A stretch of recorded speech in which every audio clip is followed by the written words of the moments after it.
Баршаңызға қайырлы күн. Бүгін сіздермен мясной пирог пісіреміз. Ең алдымен електен өткізілген ұнға сары майды қосып, бір қалыпты крошка жасап аламыз қолымызбен.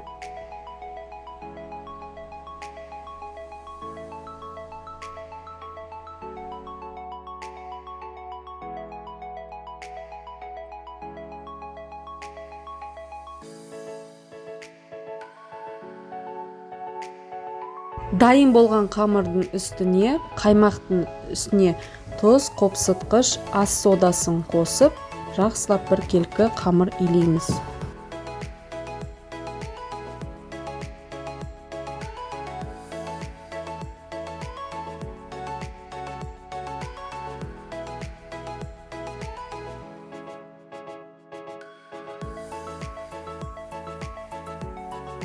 Бір келкі қамырымызды илеп, осылай тоңазытқышқа салып қоямыз.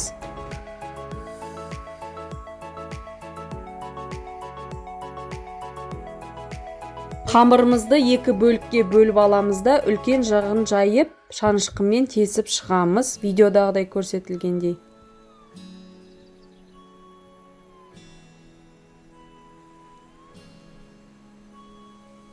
Салмасына етті ет тартқыштан өткізіп, сарымсақ, картоп, одан кейін тұзбен бұрышты салып, жақсылап қолмен араластырамыз.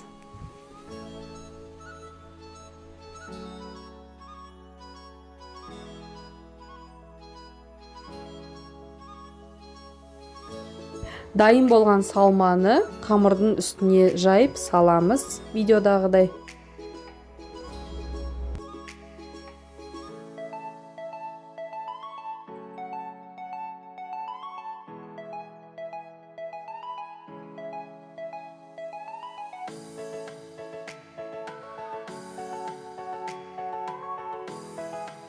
Салманы салып болғаннан кейін үстіне екінші қамырдың бөлігін осылай салып, жауып, бір келкі қып шығамыз.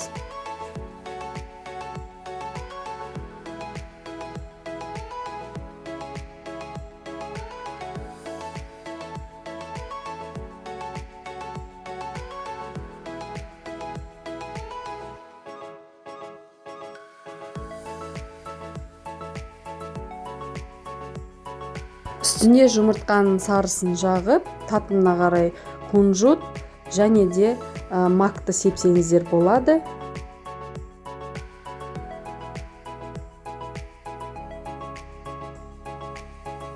Міне етті бәлішіміз дайын болды.